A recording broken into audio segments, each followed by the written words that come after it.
Hi, welcome. We are here in Martin Lewis Magicraft Studios headquarters, and right now we're going to explain all the tricks that you have seen on the videotape in the performance. I hope you can use the material. I will try to explain everything in minute detail and give all my ideas, thoughts, and the development and the history. So have fun.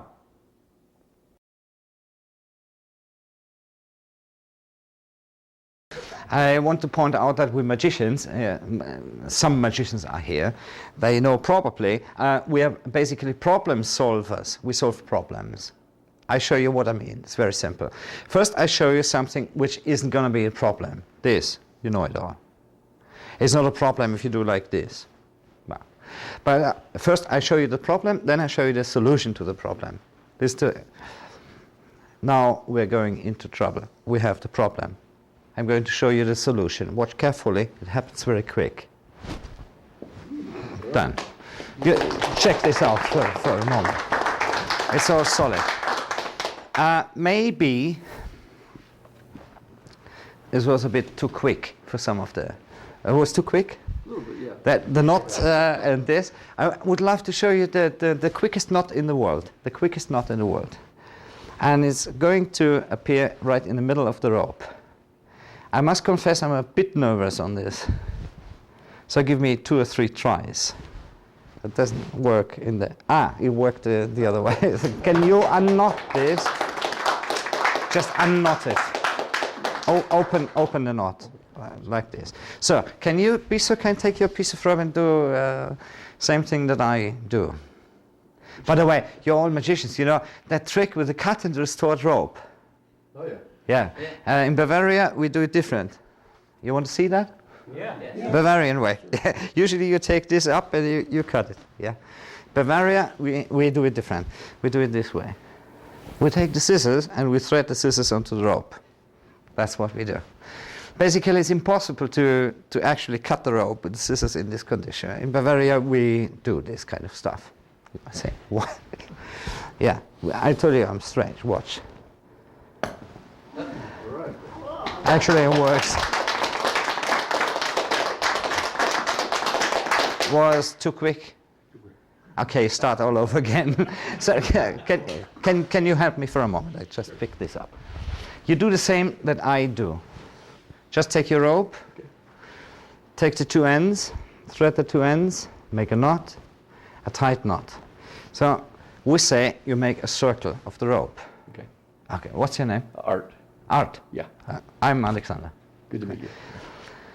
Art, if I take this here, you have to watch this point, exactly this point.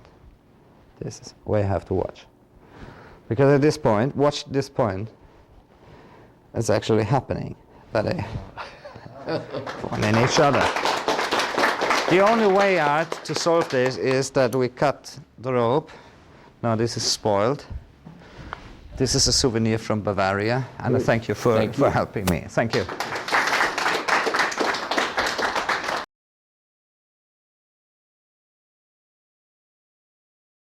The first routine you have seen actually was a routine I call roping. I couldn't think of another name. Basically, it's a combination of a couple of ideas.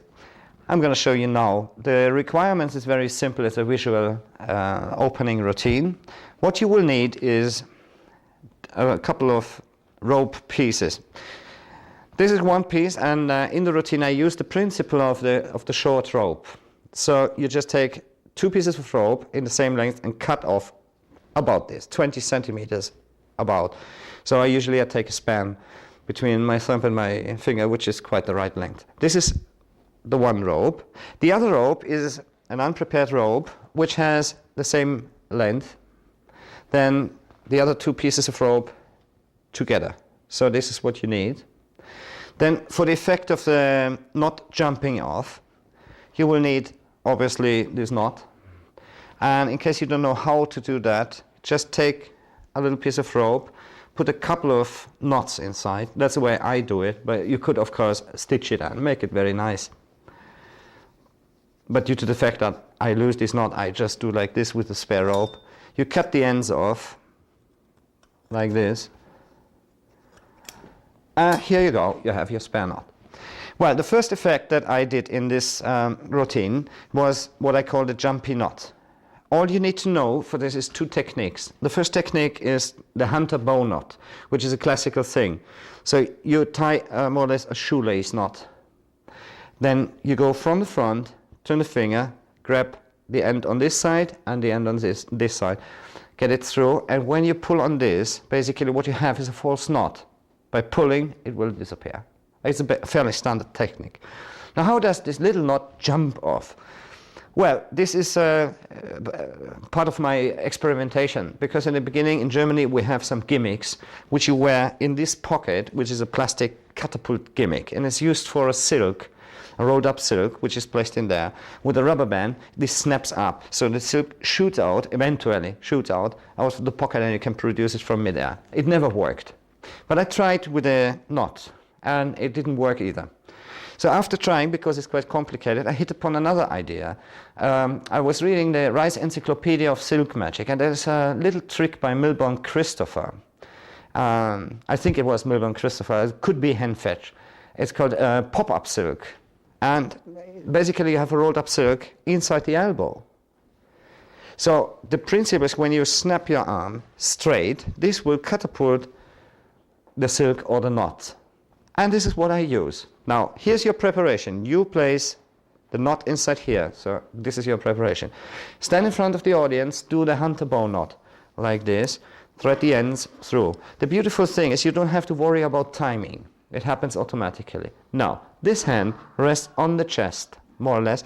This hand is going to move out to the side. What will happen is, at the same time, the arm stretches. This knot is going to be pulled apart, and the other knot is going to be catapulted right into the air. If you do that right, even the knot from the elbow comes in the right position from this. It looks more or less like this. So it's easy, there's nothing to do. Again, for you, it's very simple. You have this here, and obviously, if you don't want to do it as an opening trick, just palm the knot, have it in a loose finger palm position, have it over here, and while you pull up the sleeve, you can set up the knot in the middle of the performance. So this is the first part of this routine. The beautiful thing is that I can spot a spectator I like in the audience, and I want to work on with this spectator later. So I try to aim the knot in his direction. Then I give the rope to the spectator for examination. The preparation for this rope, for the second effect in the routine, is that you simply tie these two into a knot, a small knot, just the size that you can easily hide in the hand. And this you have on your table to the side, it's hidden, you have it in your box, wherever.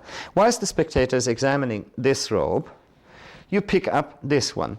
What people don't know is that you have the hidden knot in here in the hand.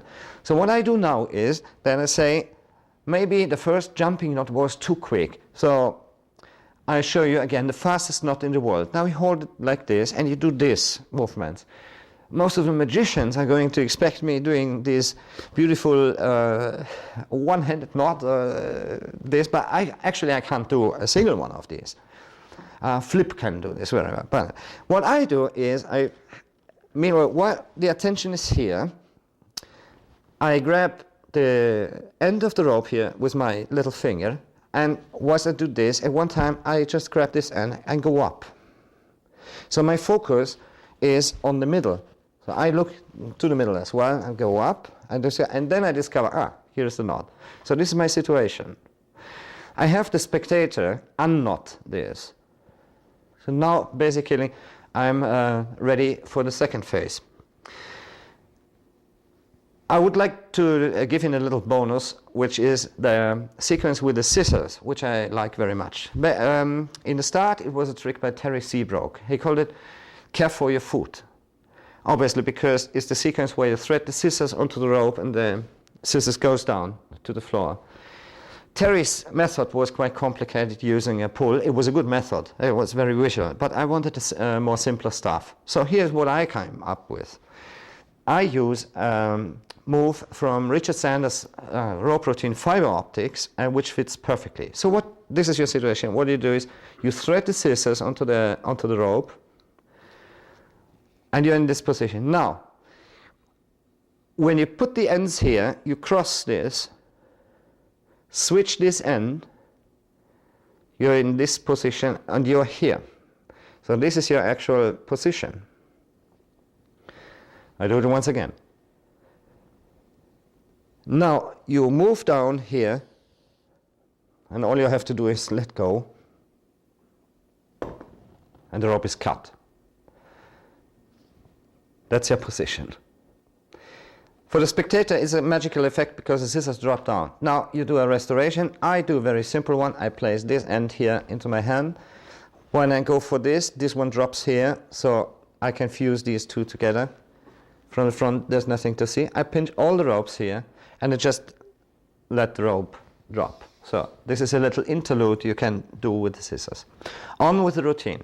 The second part is my variation of John Cornelius' sliding knot. So here's your situation. You take back the rope from the spectator, and you do this by switching this end. Is a fairly standard move. Do the little subtlety of twisting against, so it makes it look better a little bit. Do this. Now I want this knot not to be in the middle. So what I do is this move, which leaves me with a knot here and the separation of the ropes here. So it's very simple. You end up when you tie the knot like this. So I grab these two things and I show it to you from the other side. So I go here. I keep hold on this. I pinch the two ends, and I go on the cover of my elbow. Go like this, but just so this slides a little bit to the side, which is nicer and more puzzling. You have many options to go now. You could do this Francis Tabary thing, but he does it sort of like this, if you like. So you then switch the ends and let it unroll, and the knot appears on the other end. Or you can simply slide the knot down, like in the original version. So this is the first effect, the knot slides down. Now, for the restoration, while I pick up this and hold it up here, I change the grip slightly on this hand. So what means I pinch the rope, the end of the rope between the first finger and the second finger in order to free the thumb. And now I go here and pinch one of the ends like this between the thumb and first finger. And now it is more or less automatic. I just slide down the rope here and I finish here. On my way up, when I present this to the spectator, I simply let go of the rope end between my first finger and middle finger, like this. But you can't see, so it slides down, and on the way up, I do this. Now I switch the ends, and the spectator can cleanly unknot this, and I'm in this position. Very simple. Now for the third phase of the routine. I give this rope to the spectator and ask him to do the same like I do. It means making a circle of the rope. Meanwhile, I do the same with my rope. And this time, the same again as before. I switch the ends of the rope, do this, and make a circle. I do the same move again to put the knot more or less in the middle. So this is my situation. The rope is here. Yeah, I hold it here and I hold it here. Now comes the linking rope sequence, which is a classic thing. A beautiful thing is, if you really watch this point, it's an illusion. Basically, what I do is, I hold the rope here, and when I go here, the thumb goes here, and I let go, and I link the ropes. So this is the classic. This is a classic move. You just go here, do this, and the ropes are linked. But I direct the attention on this point, and it's beautiful. So you hold the rope here and lift this in here. I let it like this. The beautiful thing is, if you try that, and now I do the linking move here, you won't see a difference here now. But now you see suddenly it's linked. It's really a strong, strong illusion. Now we are in here, and I don't want to do like the other magicians who do all this linking ring routine with a rope. For me, it's linked one time, and I'll show you the way I get out. I transfer the rope to the other hand. So this is a very easy transfer move. I just grab this and put this here. Then I take the scissors, I open the scissors, I go here, do this fake move. So the blade is open, but I put it here. I slide along and I cut this open. So then the loop is shown to the spectator. This one is spoiled anyway, so I throw it away. and the routine at this point is finished.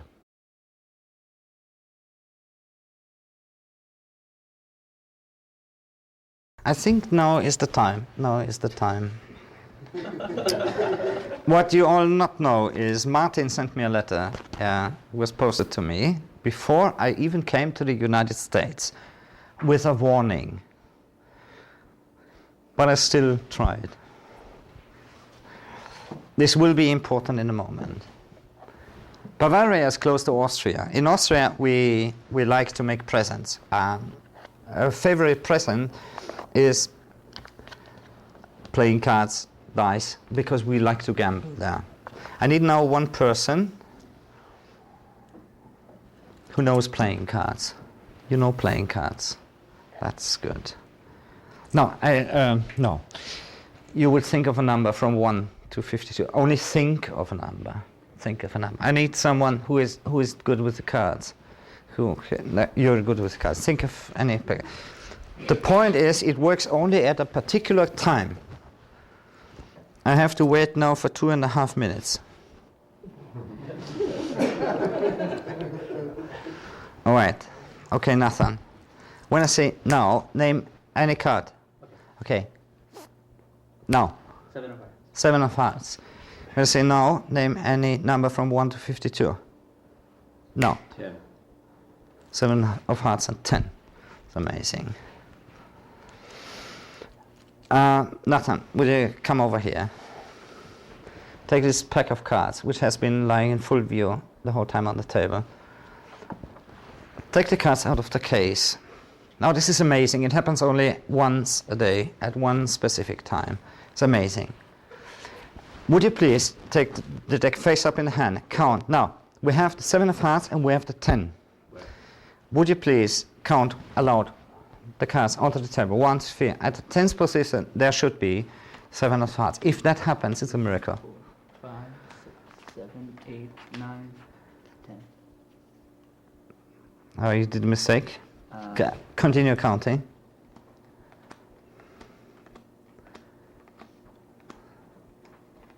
Loud? Oh, aloud? Yeah? Where have you been? That was 10. 21, 22, 23, 24, 25, 26, 27, 28, 29, 30, 31, 32, 33, 34, 35, 36, 37, 38, 39, 40, 41, 42, 43, 44, 45, 46, 47, 48, 49, 50, 51, 52. 51? I might have counted off because Where's the 7 of hearts? not there. It's missing. Yeah. So there's one card missing. You're 7 of hearts. Yes. And I think Martin was right writing me this letter. But can you please take the letter and read aloud what's written? Dear Alex, I forgot to tell you that the trick with the 7 of hearts does not work at this particular time because you left that card on my desk. Thank you. So that's the reason it doesn't work. Thank you, Nathan.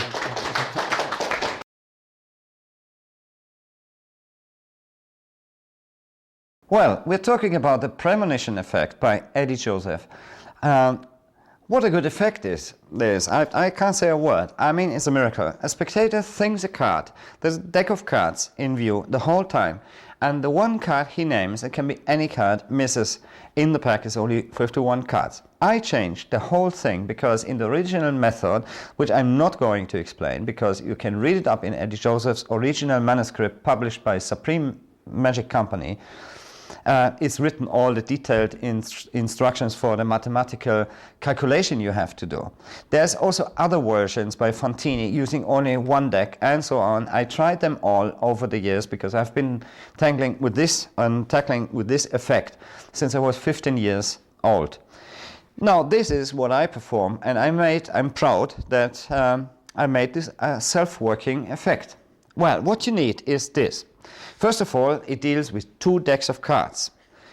This is what I constructed. This is deck number 1, and here is a special card case which I invented, which you can see from both sides. Basically, this is an inlet You have two decks of cards where you have a box. The box is the same when you close it from both sides. So it's identical. You can't distinguish which side is open. It's designed very, very flat. Inside the box is this inlet. This inlet is constructed in a Z, more or less a Z fashion. So it accommodates one deck of cards. This dice is cut off, it's half, so it gives the illusion, also the pen is only half, it gives the illusion that this goes deeper down in the case than it actually does, making a space for the second deck, and here we have the identical arrangement. So no matter how I hold it, it's the same. So one deck is here, and if I turn this, the other deck is here. It looks the same on both sides. This fits in here. And as you will see, this is half the distance. So when I take it like this and like this, I have the vanishing deck or a reappearing deck. But I don't use it for this. I use it for the two special decks. Now, to explain the arrangement, basically, is a mathematical thing. This deck of cards consists of 51 cards. It's 51 cards. The point is that it is 26 cards repeated. So, as you will see, any order is the same. It's duplicate cards.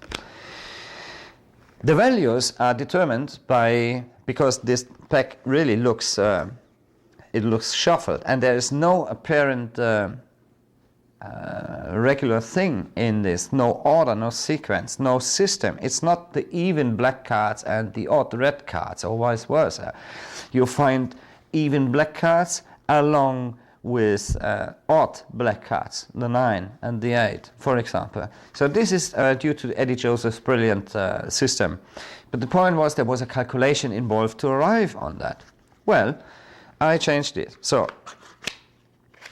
I use a prompter list, because in the original presentation you had to think and calculate in between the presentation, which slows it up, and also there's lots of risk that you make a mistake in the calculation and then arrive on the wrong pack, basically. So what I did was, in the presentation, I borrowed something from Tommy Wonder. A presentational approach he uses in his tamed card, in his version of the wild card, where he says, I can do the trick only at a specific time at the day. And this time is now. And therefore, naturally, I need the watch. And on the watch, if you take a close look, this is not a normal watch. As a matter of fact, it is a normal watch, but the clock face isn't normal. On this, you have, I designed a clock face. And as you will see, part of it is in red letters, and part of it is in black letters. You will see an A, a 4, a 5, a 8, 9, a Q, and a K, which stands for Ace, 4, 5, 8, 9, Queen, and King. And the same here on the red ones is the 2, the 3, the 6, the 7, the 10, and the Jack. Now the point is that each of these numbers, according to the color, represents, for example, the red 2 represents the 2 of diamonds and the 2 of hearts. The black 4 represents the 4 of spades and the 4 of clubs. And if you take a close look at this clock face, there's written deck 1. It looks like it's a decoration from the manufacturer on the clock face, but in reality it's your prompter list, which makes it very easy. So, not the point. Let's take an example. You put together these 2 decks according to the order. So, deck number 1 misses all the cards, or lacks all the cards that are on the clock face. So, in case the spectator says, for example, the 6 of hearts, which is a red 6, I just take a look in the presentation when I go and say, okay, at this time, please name any card. He says the 6 of hearts. I just take a look whether a red 6 is on the clock face. The moment it is visible here, and it is, yes, for example, for the 6 of hearts, is written here, I know I have to take out deck number 1. So this applies to all the cards. If he names the 9 of spades, I just take a look, is there a black 9 on the clock face? If there is, I take deck number 1, and I don't even have to think because it's written on here. In case the card is not there, like the 7 of spades, which doesn't appear here, obviously I have to take deck number 2. And this is how I make my life easy. So it can't go wrong. You can concentrate on the presentation. In my presentation, if you watch carefully, I have 2 times actually, because I changed 2 times to take a look at my prompter list in full view. If you miss these 2, you should change your hobby. Well, I have 2 because I don't do the effect and say this is the effect of a thought card missing, but I attempt to do any card and any number. So I approach one spectator, I show the deck, and I show the envelope. I talk about this in a moment with my prediction. So I ask him, name any card. Let's say he names a 7 of hearts. And then I say, wait a minute, and you name any number at this specific time. And so I turn to the spectator and check the time. Here's a little tip. If you have these little electronic watches, this basically is an idea of Gaten Bloom's, where he had a watch, a clock face with a felt painted on his wrist, and he could tell you exactly the time I'm looking at that, because he had a little electronic digital watch glued to a pack of cigarettes or a pack of cards, which he had here in this pocket. So the point is, if I glance down, I can see the exact amount or the exact time. So I can make this really convincing now, in case you don't want to go to a clockmaker who changes this and makes you a real working watch. You just have this little gimmick. I say, if you look down in here, you pretend to peek onto the watch, but in reality you peek onto the clock face thing. So you can check the time and everybody's convinced this is a real watch. Little thing. Okay, on with the routine. Well, after this basic principle is clear, I mark the deck in a very subtle way. I took the card case and I took a card puncher, a hole puncher, and I put a hole inside here. So it's punched in the flap, nobody will look, but for me it stands out. If you know what to look for, you will find it immediately. So that's the way. This for me means is deck number 1, and I have this in there, so when I open it here, I'm there. So I have the first spectator tell me any card, the second spectator any number. In that moment, I know exactly which deck to take. Deck number 1, I always have it in here. In that case, I'm lucky. I just hand him the deck, he counts through the deck, and obviously the card is missing. Deck number 2, I can take this. Now I have to turn it. Yeah, and in that case, if I have to turn it, I do like this. I grab this and want to open it. I see I picked the wrong side to open and turn it and say, I'll put it over here. So don't make any move out of that, just turn the case. Anyway, the spectator gets the right deck and the card is missing. In the original Eddie Joseph trick, you had to carry a 3rd deck. The 3rd deck was distributed in 2 pockets. Spades and hearts cards in sequence, in order, in one pocket, and the diamonds and clubs cards in the other pocket. So you put your hand inside the pocket and you secretly, while the spectator was counting the cards on the table, you were with your hands in the pocket and counting off the cards and putting the corresponding card, what he named, into position, and then you could reach into the pocket and say, and I had taken out the card from the pocket. The problem was that in the course of the years, people told me you somehow smuggled out, the moment the card was named, you smuggled it out of the deck and put it in your pocket, so reducing it to a sleight of hand thing. Now, here's my solution. Well, as I said, I got rid of the index and I replaced the index with a written prediction, and the prediction, as you see in the presentation, reads out that somebody is writing me this letter where it's stated, well, Alex, I know you're crazy enough to attempt this stunt, but I tell you, this night it's not going to work because you left the 7 of hearts on my desk. Greetings, Martin, or whatever. Now, what I use basically is the old window envelope. And I'm not talking about this window here, because obviously it is a window. So by the way, this is the prediction paper as the spectators see it. So it's all written out and the name of the card appears and I can keep this. When I'm talking about a window envelope, I talk about the classic, what is described in the classics of mentalism. For example, 13 Steps to Mentalism by Corinda. The point is that I use a nail writer to write in the 2 symbols that represent the chosen card. And this is the window envelope. What I did to it was that I put a stamp on it, I had it stamped, and I cut along this, so now the stamp, it's like a pocket opening. It's like this. So this very effectively covers the window, and the window I need, when I hold the envelope here, to write with a nail writer here, and then I close the window. So it's very simple. This is folded, and the wording is spaced in such a way that when it's folded up and I put this in here, that the space where I have to write 7 of hearts will appear inside the window. So I put this in here, and you take a look at here, so you see you have ample of space to write. So you just stand there and you watch the spectator counting the card. This is in full view, and you write. You take your time. So it's a good thing to practice nail writing. Of course, you just write a heart or a spade and a K or an A or 3 or 5. So you have 2 little symbols. Once you have written that, you just close the thing and you have it open there. And you hand this sometimes I hand it to a spectator and have it put on the lap. In case you don't want to do that, remove the folded piece of paper. This one goes to the side. He unfolds the paper, reads aloud the prediction, and you, as the big Mr. Magician, have done a miracle.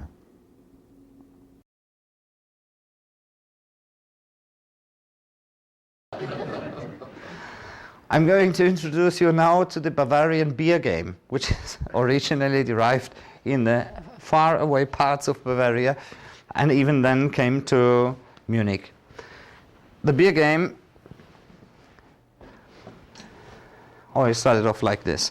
I simulate the situation of a Bavarian bar. You imagine this. And we have this. And what they have in Bavaria is places where the people are. So I simulate now. We have here, for example, Jeff, we have Carla, Eric, Alice. This is all regulars coming to this bar. Right? You imagine this. And by the way, I did something, I wrote something before. This is very important. Can I give this to you out? Sure. Because now I'm going to pick one person who's going to do all the work for me. Others you. You see, this, I will give this to someone who is trustworthy. You're looking trustworthy. Can you shuffle this up for me for a moment? Now, what's your name? Al. Al. Your task is now, because first task is you decide, you take this beer and put it in one of those glasses. Your decision. Just pour it in. Right, yeah, we play the Bavarian beer game. Just pour it in.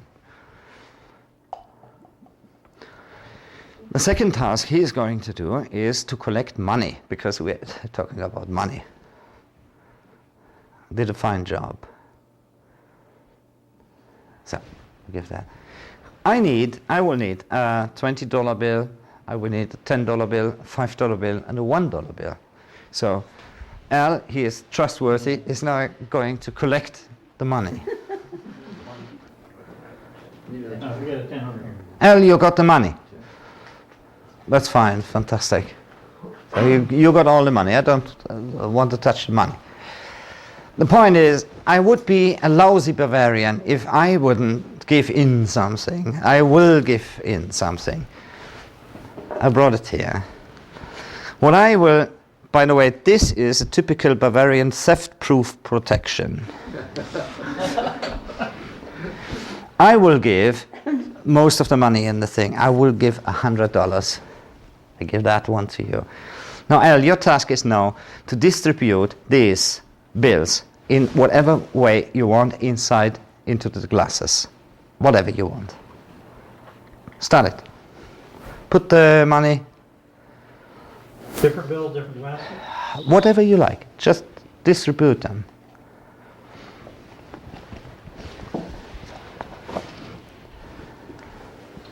It's your choice. Yes. Now, important is that he had a free choice. We didn't talk anything. No. You can now change the position of the glasses, whatever you want. How long you want, whatever way you want. And you finish when you are happy. I'm happy. Are you happy with this? Yes. Good. The lady here, you shuffle those. I will take the cards in the order that they were. You turn this around.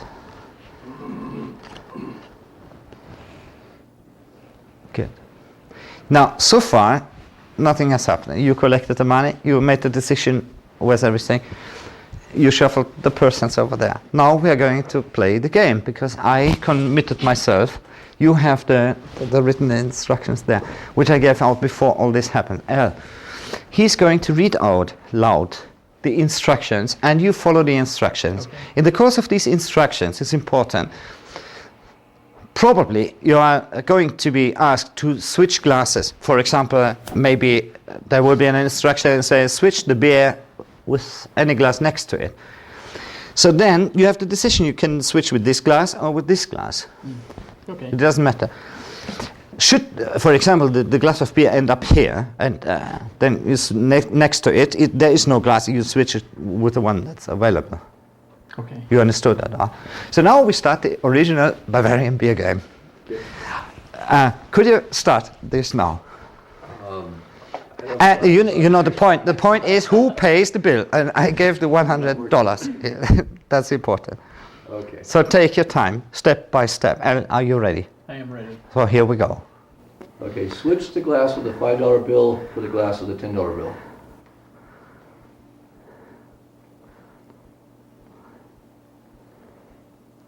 Perfect job. Are you nervous? No. No. Okay. Next one, switch the glass with a $100 bill for the glass with beer. $100 bill with the beer? You got it, exactly. Still not nervous. Somewhat. Not nervous. No. It's okay. Next one. Give me Jeff's glass. Yeah, that's the thing. Obviously, I have to get something. Just do like he said. Thank you. And the next one. Switch the glass with the beer with the glass with the next glass. I'm sorry, with the glass next to it.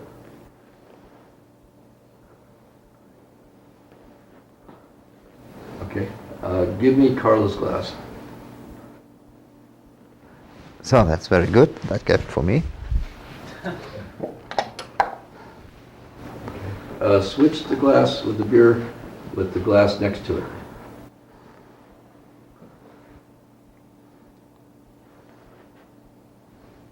Okay. Give me Herb's glass. Very good. The game getting better. Switch the glass of beer with the glass next to it. Now it's getting down to M. Give me Alice's glass. Seems that I'm lucky today. Give me Eric's glass. See, I knew this all before, luckily. And the last instruction. And you keep Bud's glass with the contents. Cheers. Thank you, Al, for helping me. You take the glass here. Thank you.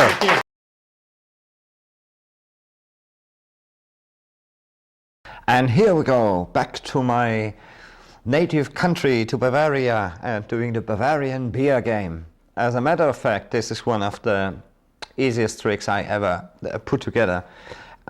You could almost say it's self-working, almost self-working. Well, to say it right in the beginning, I'm not a real good mentalist performer. As a matter of fact, I consider myself to be quite a lousy performer, lousy mental performer. But from times I enjoy doing this game because you need almost nothing.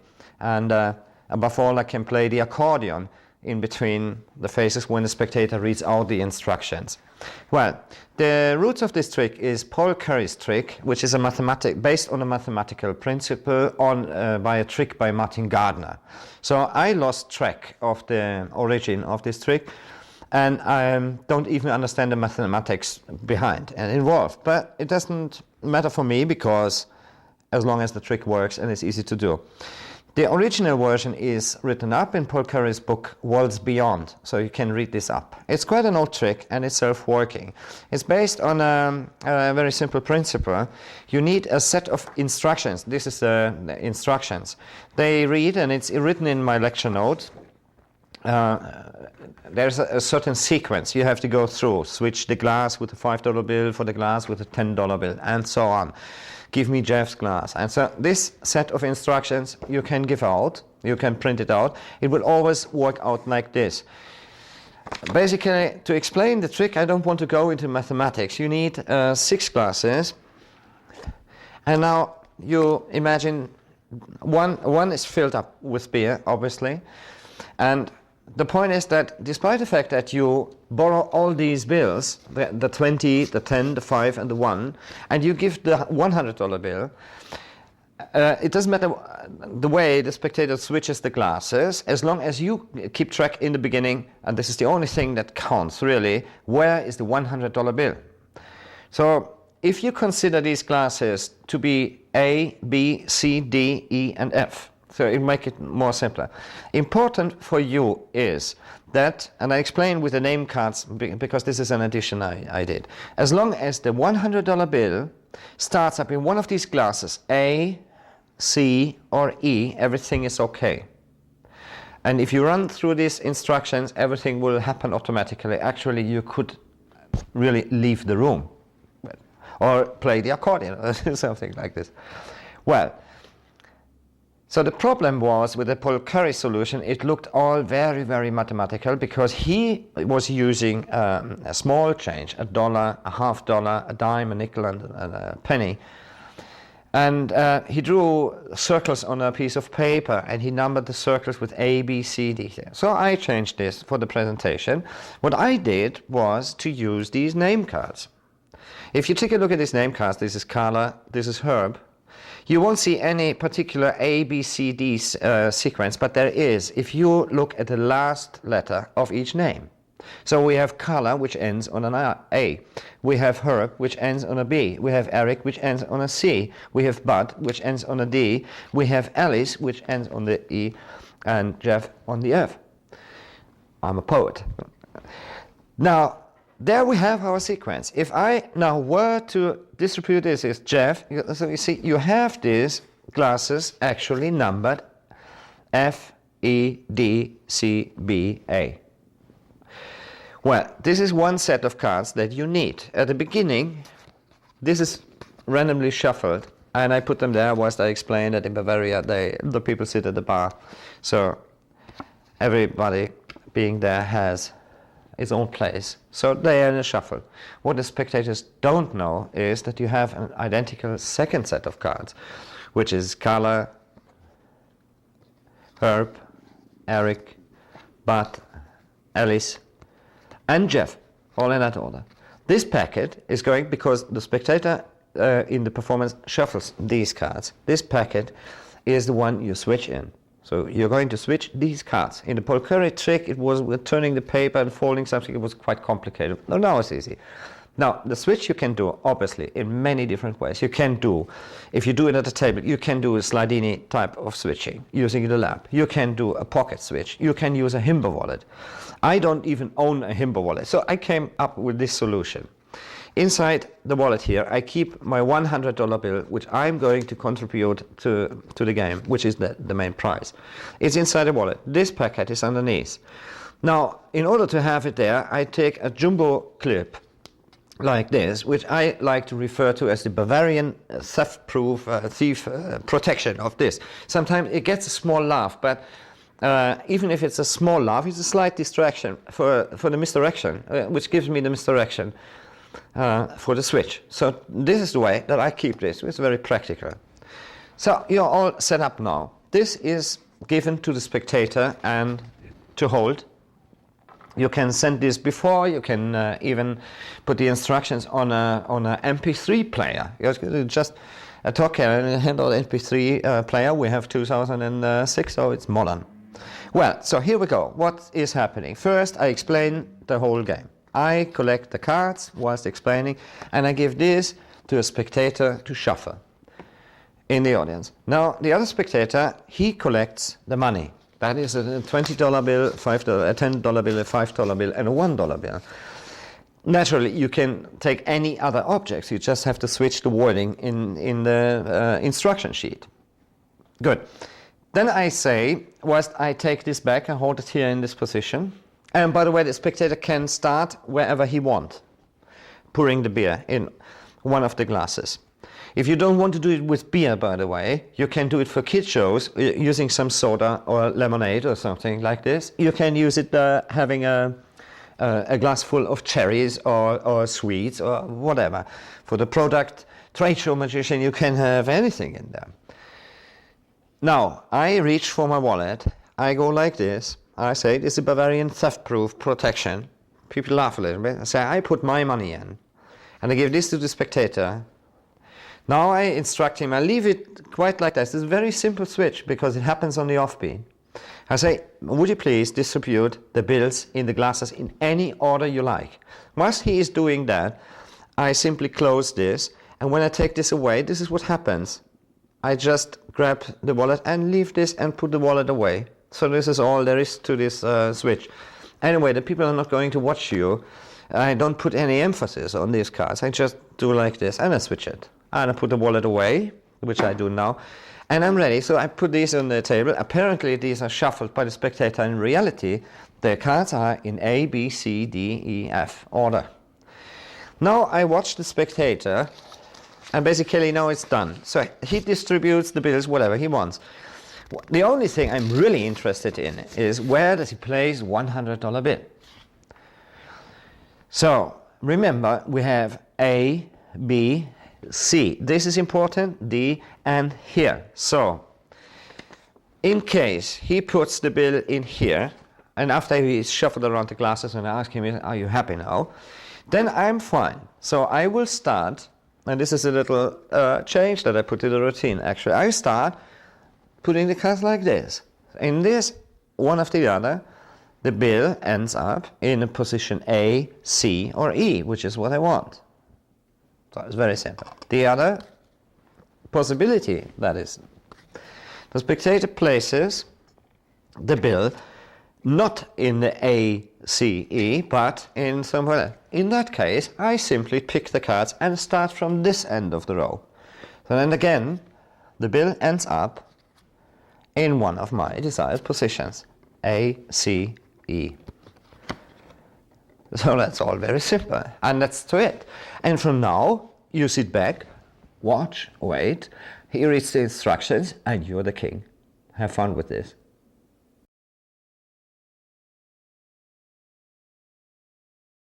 Who knows Tony Slidini? Yeah. Quite a few people. I show you now Bavarian way, variation of the famous trick. He did a famous trick, a fantastic trick. He knotted two silks together, like this, with a tight knot, right? And now he did something, he had a spectator make another knot onto it. Can you please, okay, make a knot onto this as tight as possible. That's fine. But the point is, I'm never going to touch the knot. I just place these two silks. I'm not going to touch the knot inside this jug. That's all I do. I brought some other two silks. You are going to help me. This silk and this silk. Can I ask you to please hold these silks in your cupped hands, like this, hold it up a little bit. Now what I'm going to do is what Slidini did. I'm going to pass the knots from this silk right over there to the lady's hands. Do you believe that? Yes. Watch, I do it in my most artistical fashion. I take the first knot and pass it. Did you feel it arrive? Okay. I take the second knot and I pass it right over there. And that's it, it's all done. And that's a miracle. And the point is, I would be a lousy magician if I couldn't make it pass back. But it's a Bavarian joke. So if we take a look at here, these silks is completely, the knots are dissolved. If we would like to take out the silks, spread them out apart, and there you will see, oh yeah, we have the knots that actually arrive. Thank you.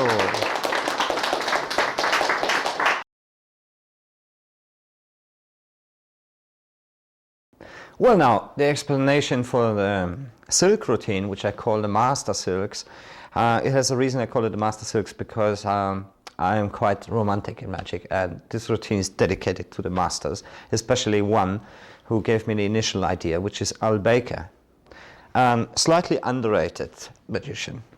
But anyway, so what you need for this routine basically is a sympathetic silk effect, where the knots travel from one side to the other.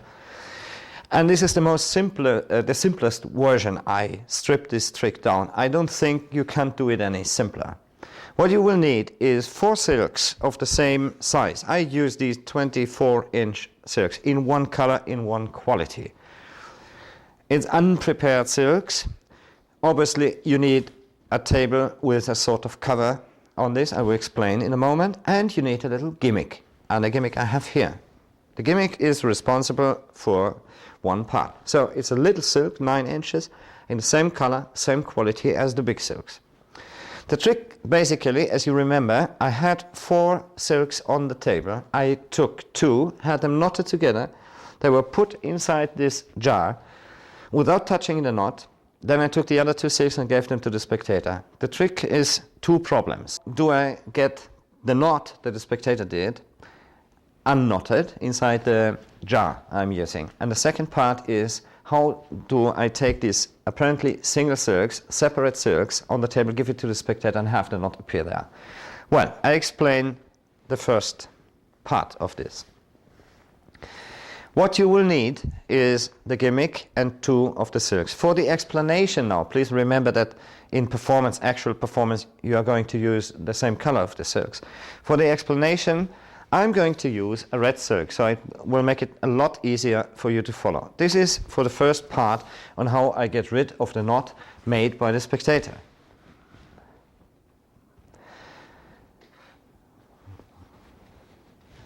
So, here we go. This is your gimmick. You take this silk onto the table, sort of like this. Now what you do is, you fold back this corner like this.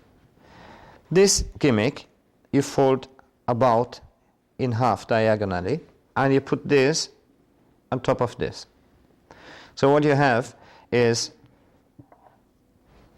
the corner is folded in and the gimmick replaces the corner. Very simple principle. Now what you do is, and it's very good to have this little clip, which is sort of bulldog clip. We supply in the marketed version of it. You could take a cloth pad, anything, but this is quite good. Now you roll up and make a combination of rolling up and zigzag fashion this until you arrive at the middle, and you do the same from the other side until you arrive here. So that's all that you do. You end up with this. Again, remember, this silk obviously must be the same color. And now I pull it out a little bit, so the actual distance of the overlap is about ½ an inch, which makes it easier. So you can see it's here. I fold this, and in order to fix it, I take the clip, and that's the way I can easily put the silk onto the table along with the other silk. Now for the actual handling, I turn to the table, I pinch this, get rid of this, and take this silk here, and the joint is placed to my small finger, so I have this here in readiness for the knots. I take the other silk. Now you will understand that it doesn't matter how many knots I do, and the spectator, which is very strong when the spectator does a knot, because this one is going to get rid of, to get away from this in a moment. So you actually could staple, glue, wire, sew it together, have it side, whatever you fancy. Now here's the handling. Once you are in this position, remember that the knot always points toward the audience. So I will show it to you from the side. But in actual performance, of course, you drop this here. You emphasize that you never touch the knot, and actually you don't do. So for the spectator, it looks like this. What it really looks like is you drop this in with a little force, like this. And as you can see, most of the time, it almost separates in the moment you put it in there. That's all. That's the first part. Now, all you have to remember is that you pick up the silk, which is toward the spectators first. So the knot is toward the spectators, and you pick the silk, which is toward the spectators. One of my mainstays in my magic, to keep it simple, to remember simple. I can't remember setups, I can't remember complicated, but I know the knot is toward the spectator, and I pick this silk first. So what I do is I take one of these corners, which is here, open, and I show it to you from the side, and all I do is this. So this automatically takes the little gimmick and it meshes with the color. And in this moment, the effect actually is done. So you don't have to prove anything. So just take this and shake out the silk, and I've shown that the two silks somehow separated, which is a very strong effect. Okay, that's for the first phase of this routine. Now we go for the second one. How do I get the knots into the two separate silks? Very simple. This uses the Albaker principle, which I discovered in the table course of magic. It's a great thing. I simplified it because Albaker was actually using a completely prepared table for this. So this wasn't practical for me, despite the fact that I built some tableaus, I built tabletops with flaps and everything. I went through it all. But now I discovered it's very simple. Imagine this is an opaque thing. It could be a newspaper, a couple of sheets of newspaper. It could be a piece of cloth, material, whatever. It could be a close-up pad, which is quite well to work. So your preparation is this. You knot this together 2-3 times.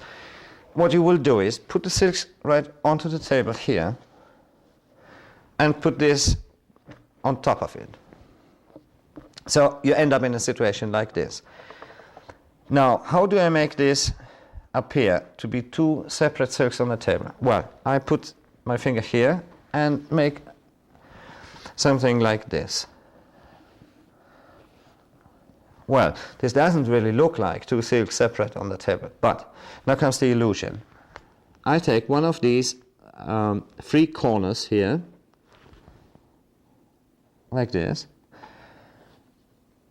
try to arrange a little bit and do it like this. But this is pretty good, the illusion that you will have, but this is one silk lying over here. Again, remember that people don't see this because it's opaque. The same I do with the silk on this side. So I grab for a corner, this one, arrange this a little bit, pull it up here. So from the side, you will see it looks like this. And you drape it here. Now, I do have the illusion of two silks being separate on the table. What I do in the performance is this. The other two silks, which are the prepared one, the one with the little piece, and the other one is a single silk, are placed in the middle of this. So then you have 4 silks. So I do the knot sequence, or I put it in the jar. So now for the handling of this, very simple. I grab this one, I grab this one, and then I take the 2 and the same move again. And now what happens is that the knot is going to be pulled automatically here in between. I bunch this up and give it to a spectator to hold. The effect is done. You can show that the knot appeared in between these 2 silks, which is very, very mystifying for the spectators. And you go to your glass jar and take out the 2 silks and show them separate. And this is what I call the master silks.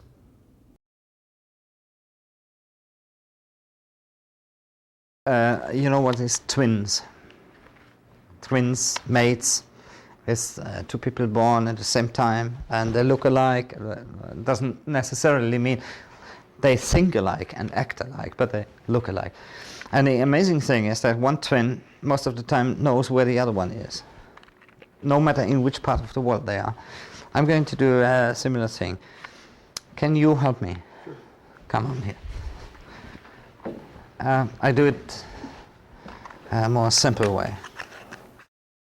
We're going to use a deck of cards. You're familiar. Okay. Now we need this. It's very important. So, are you good with cards? Any good? Real good. No. Okay. Well, what I want you to do is, whilst I turn away, Okay. is to cut these cards and complete the cut. Okay. You can do it here or further down, how you like. Okay. Just a single cut, right? Yeah, yeah, many people do like this, they go, ooh. No, just a single cut is, Okay. yeah. got it.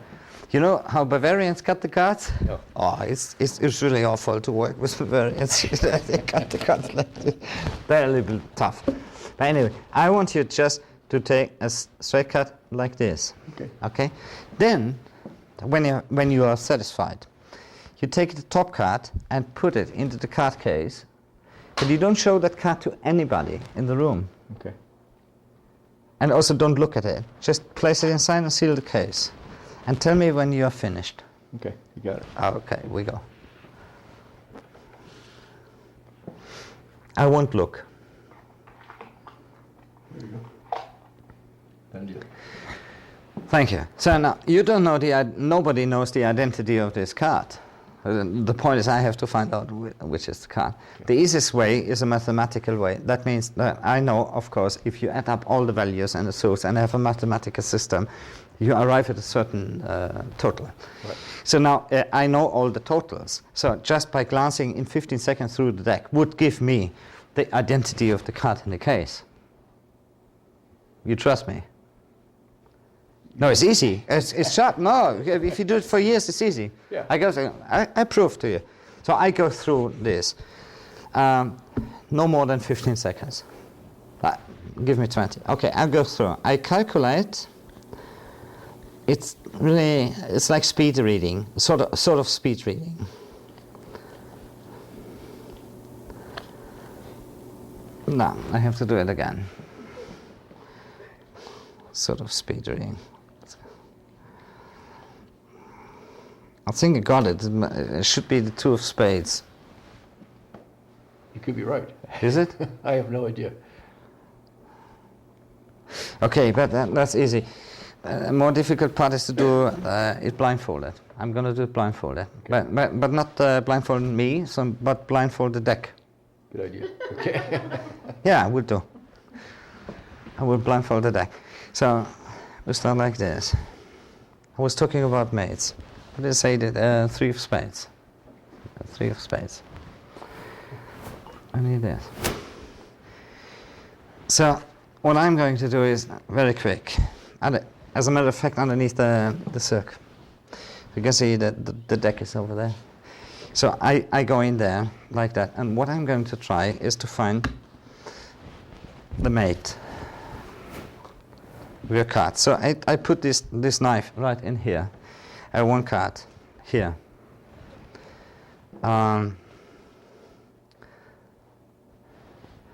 Let's take a look. This here. Would you believe me? But I said the 2 of spades, yeah? Right. Okay. That would have been fine, right? It is fine. That's incredible. But it's more incredible if I really stepped to the 2 of the glass. That's what I did. Thank you. That's excellent.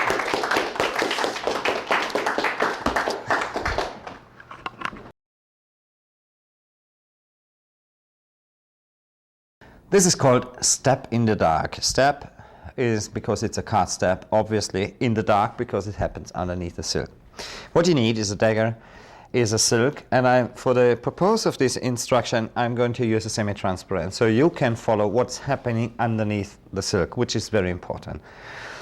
Basically this is my variation on the El Quran card step, but I changed quite a few things. What you need is a normal deck of cards, but the deck of cards is in a certain setup. Don't worry, it's not a difficult setup.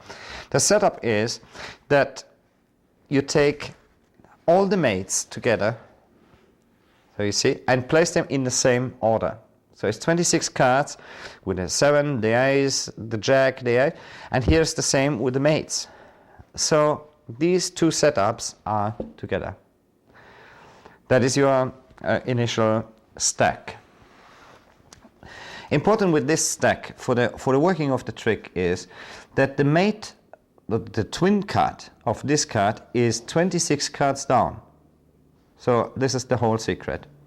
Well, you start this trick by force shuffling cards any way you like. I like to do the 0 full deck control. You give it a couple of false cuts and you're done. You can cut with this effect the deck straight. It doesn't matter because it's a cyclic order.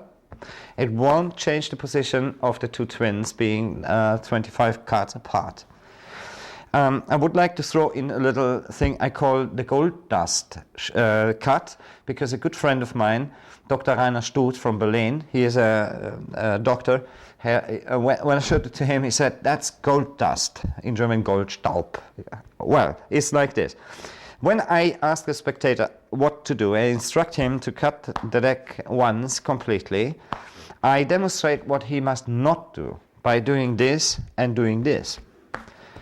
This is basically a false cut. It's not a real false cut, but the effect is one complete cut. It's very simple to remember. You take one part to the side. Now you take a part of this and you cross on the way forward, and on the way forward again you go straight and you put it together anyway. As strange as it seems, this has only the effect of one cut. And now comes the gold dust cut, as Rainer calls it. So I basically do the same cut like this. I cross and this goes straight, but I do it from a spread.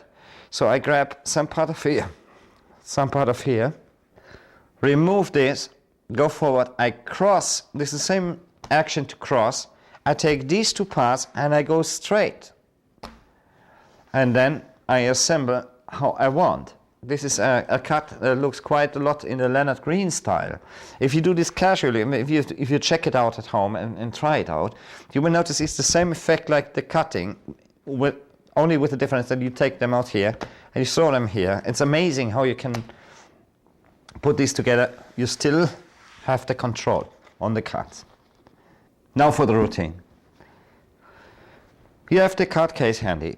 Whilst you turn away, the spectator cuts the deck and he places the top card unseen inside the card box. Nobody knows the identity of this card.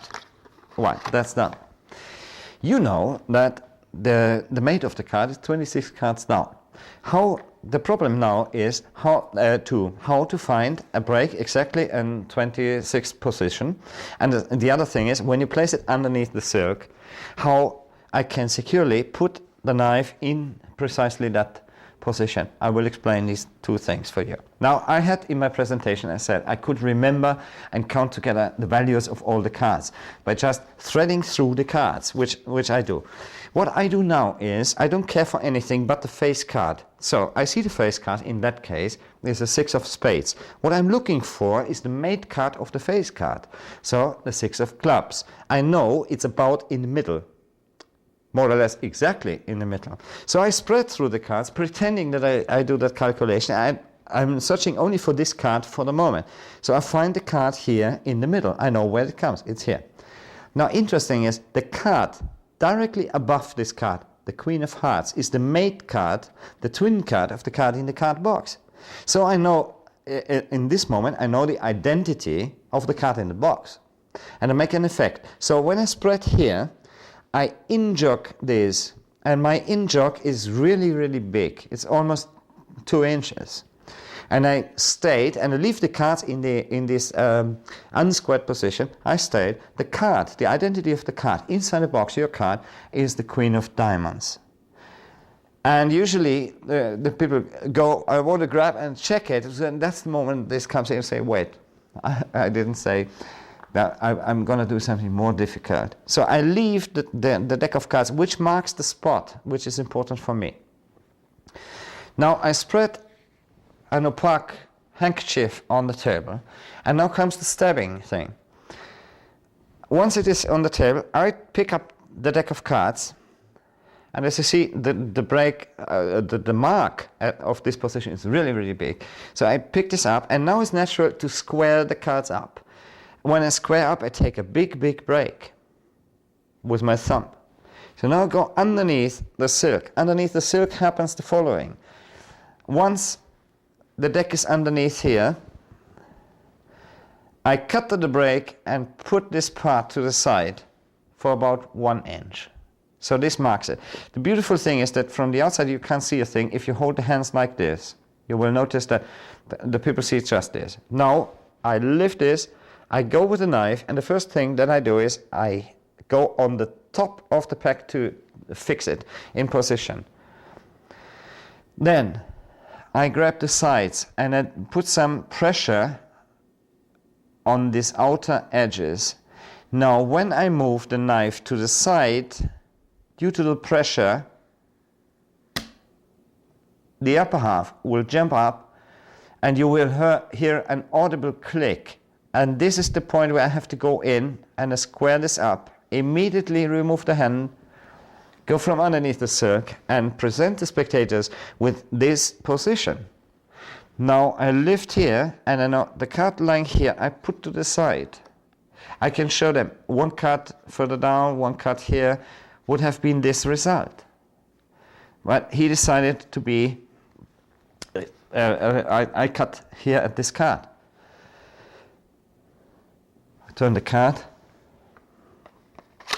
show this, and it's a perfect match.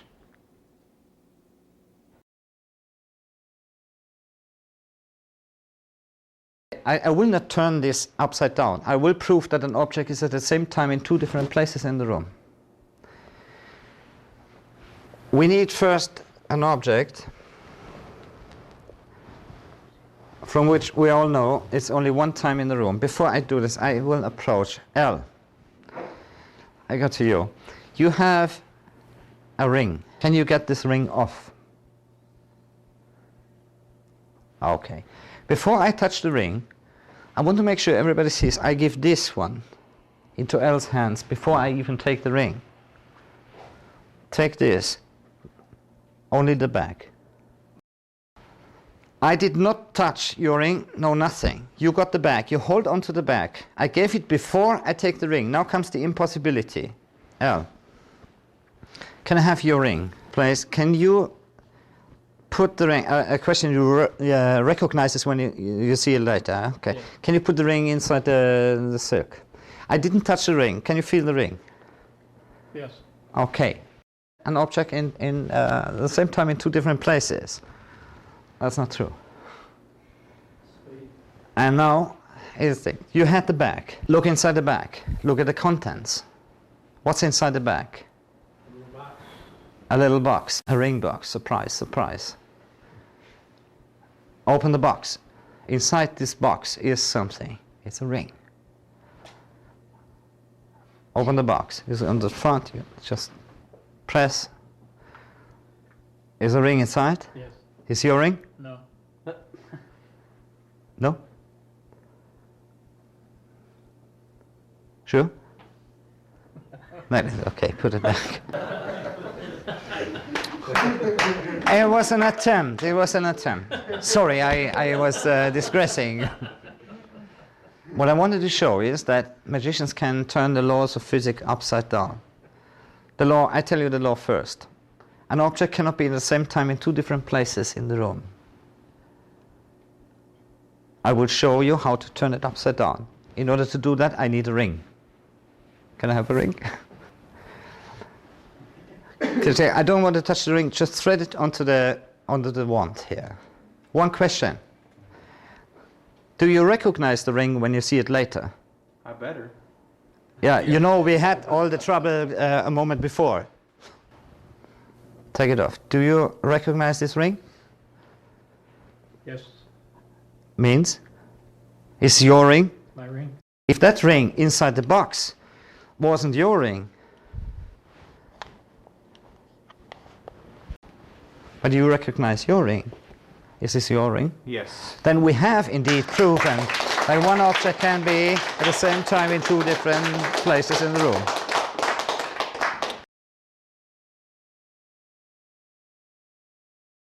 The ringo change, as I call this routine, is something I've been performing for many, many years. And it's one of my most practical and professional routines that I have, because the impact on the audience is really, really strong. And if there is a routine where you can say it packs small and plays big, it is this one, because basically the props needed are really basic, and they fit all on the person. You can carry it with you, but you can play up to 1,000 spectators for this, so it's very, very good.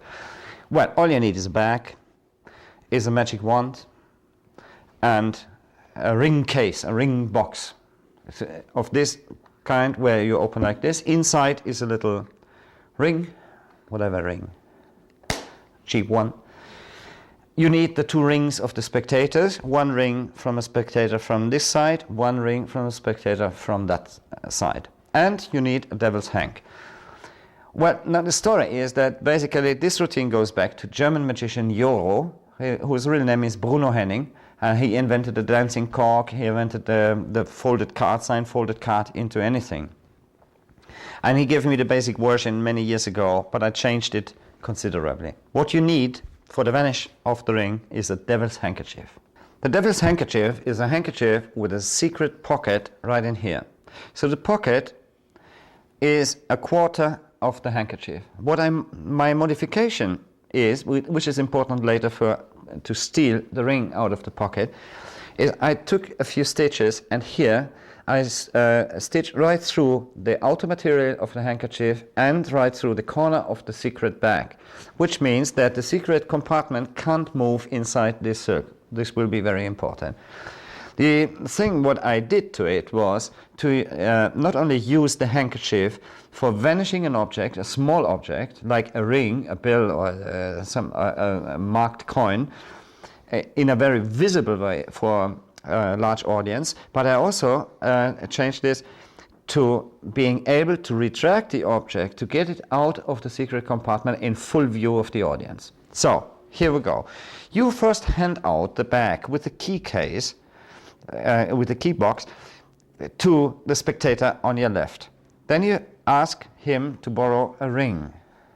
Meanwhile, you take the handkerchief and you fold it, so the corner is here to my side. This is the opening of the secret compartment. So I fold up this in quarters, take it here, and behind I open up the compartment. I ask the spectator to throw the ring inside here, and I open the compartment, so he throws the ring right inside here. In this position he can feel it. Then I say I gave you the ring box before I got your ring, and without touching I just open the silk and the ring is gone, obviously.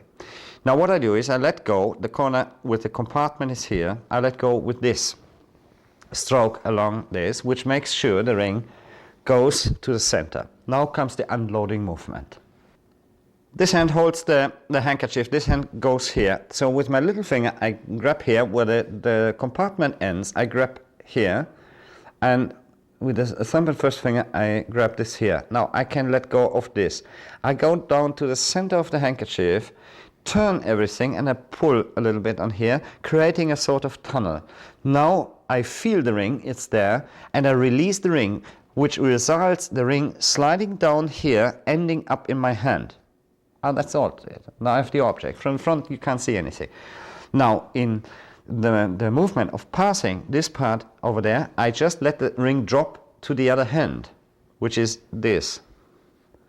So now I have removed the ring of the spectator from the devil's handkerchief and transferred it to the other hand.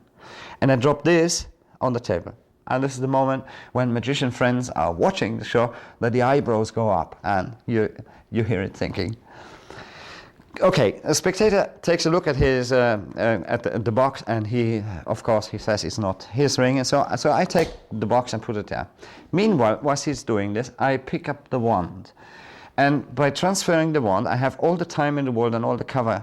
I transfer the ring in this position, and when I take the wand, I thread the ring on top of the wand. So that's all. Now I repeat the effect. I go to the other spectator. Remember, this is the first spectator's ring, which I have hidden here. So the other spectator now threads his ring on top of this. If you look at the performance of the routine, we see that the hand blocks this spectator from seeing actually this ring. Now we're going for the switch, and the switch of the two rings happens while I turn toward this spectator. I show you the switch. So all you do actually is switching like this. So this happens, saying you recognize the ring because you know that we had the troubles before. This is the switch. Now, obviously, you go to the spectator, let him verify that this is his ring, which he does. Now, you have this spectator's ring here on the wand. So you put the wand on the table, have the ring in a sort of finger palm, loose finger palm position. And now comes the beautiful move of Euro, where he should be in the Hall of Fame of Magic for this move alone. Now, what you have to do is to put this on the top and open the lid and remove the ring.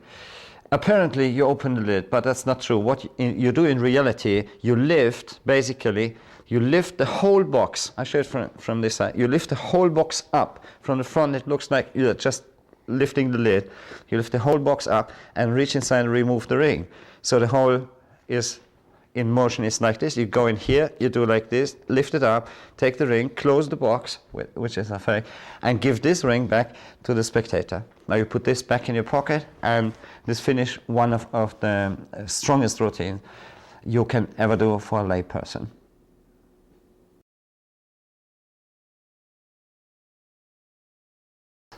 Now we're talking about cups and balls, and I would like to share a move.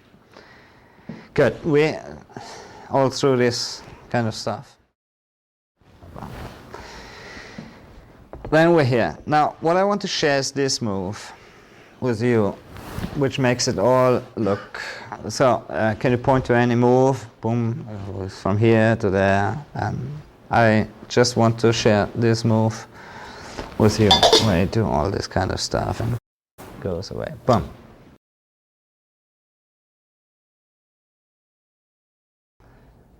Talking about the cups and balls, a little bonus move I would like to share with you. The whole idea is that this move can be incorporated into almost any cups and balls routine. This is the move. I'm going to place this ball underneath the cup, and in this moment the ball is gone. That's all. Well, it's a combination. I think it derived from the Divernon ball and cone routine, more or less, where he tilts the ball and puts it here. But it's a very clean move. It does away with all this kind of stuff. It does away with the necessity to make the false transfer and place it underneath.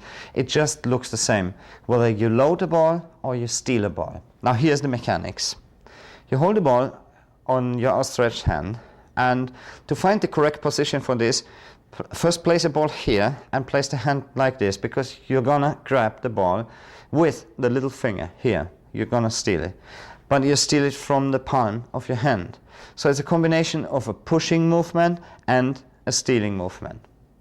So you go here, you lift the cup, this hand goes here, and now happens the action. You go here until it jams. You will feel the ball, now you grab the ball, and this cup moves here. So it's a very simple action. It's like this, like this. It's a combination of the cup going here and the hand meeting the cup, so it happens on midway. Now, how can this move be used in a routine? I will show you how it could look like. So, let's say you are in this position for a cups and balls routine. You have the fourth ball here. Now, all moves are identical. I just load it, I steal, and I load. So now I'm in the position of the Vernon routine, which I want. I can go even so far. I put it here, the ball travels to here, and it's gone here. And then you are in the last position. You take this ball and put it underneath, and the ball travels from here to reappear underneath the cups. Only a little example.